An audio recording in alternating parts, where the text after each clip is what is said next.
عبداللہ ابن عمرو رضی اللہ تعالی عنہما سے روایت ہے کہ اللہ کے مقدس رسول صلی اللہ تعالی علیہ وسلم نے ارشاد فرمایا کہ مجھے عید الاضحیٰ کا حکم دیا گیا ہے۔ اللہ تبارک و تعالی نے اس دن کو امت کے لیے عید کا دن بنایا ہے، اور اللہ کے رسول صلی اللہ تعالی علیہ وسلم ارشاد فرماتے ہیں آگے، غالباً یہ ترمذی شریف کی حدیث ہے، اللہ کے رسول صلی اللہ تعالی علیہ وسلم نے جب یہ اتنا فرمایا کہ مجھے عید الاضحیٰ کا حکم دیا گیا اور امت کے لیے یہ عید کا دن بنایا گیا، تو ایک صحابی رسول اللہ کے رسول صلی اللہ تعالی علیہ وسلم کی خدمت میں عرض کرتے ہیں، یا رسول اللہ، اگر میرے پاس استطاعت نہ ہو تو میں منیحہ کو قربانی کر سکتا ہوں۔ منیحہ اس جانور کو کہتے ہیں، مثلا آپ یوں سمجھ لیں کہ کسی شخص نے مجھے جانور دیا اور اس جانور سے میں فائدہ اٹھا رہا ہوں، اس کا دودھ سے میں فائدہ حاصل کر رہا ہوں۔ کسی شخص نے مجھے جانور دیا ہے، اب وہ جب چاہے مجھ سے دوبارہ واپس لے سکتا ہے، یعنی وہ جانور میرے پاس اس کی امانت ہے۔ تو وہ صحابی رسول عرض کرتے ہیں، یا رسول اللہ، اسی منیحہ جانور کو میں قربانی میں پیش کر سکتا ہوں، یعنی جو کسی دوسرے نے مجھے دیا تھا فائدہ حاصل کرنے کے لیے۔ تو اللہ کے مقدس رسول صلی اللہ تعالی علیہ وسلم نے ارشاد فرمایا، نہیں، تم اس جانور کو قربان نہیں کر سکتے، بس تم اتنا کرو۔ حدیث کا مفہوم یہ ہے کہ تم اتنا کرو کہ قربانی کے عید الاضحیٰ کے چاند سے پہلے تم اپنے ناخون کو تراش لو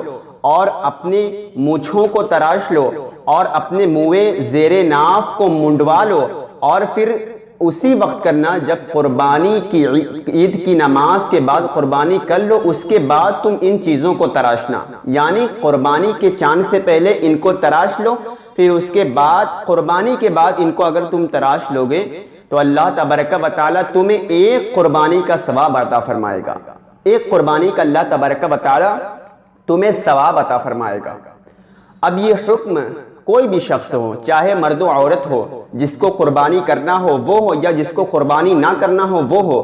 اگر وہ شخص عید الاضحیٰ کے چاند سے پہلے اپنے ناخون کو تراش لیتا ہے اور تو اور اپنی مونچھیں اور اپنے منہ زیر ناف کو منڈا لیتا ہے، اور پھر اس کے بعد قربانی کے بعد یہ عمل کرتا ہے، تو اللہ تبارک و تعالیٰ اس کو ایک قربانی کا ثواب عطا فرمائے گا۔ یہ حدیث پاک ہے۔ اب یہ حکم کوئی فرض نہیں ہے، کوئی واجب نہیں ہے، اگر کوئی شخص اس پر عمل کرے تو یہ حکم مستحب ہے، اس کو ثواب ملے گا ایک قربانی کا۔ لیکن اگر کوئی شخص اس پر عمل نہ کرے، وہ ناخن وغیرہ ان کام کو نہ کرے، تو اس کو کوئی گناہ بھی نہیں پڑتا۔ آج ہمارے سماج میں بہت ساری افواہیں پھیلی ہوئی کہ اگر یہ نہ کیا تو گناہ پڑے گا۔ یہ کوئی واجب یا فرض عمل نہیں ہے، بلکہ یہ مستحب ہے۔ اگر کوئی شخص کرتا ہے تو اس کو ثواب ملے گا، اور کوئی شخص نہیں کرتا ہے تو اس کو گناہ بھی نہیں ملے گا۔ عین وقت تو ایسا کرنا واجب ہو جاتا ہے، مثلاً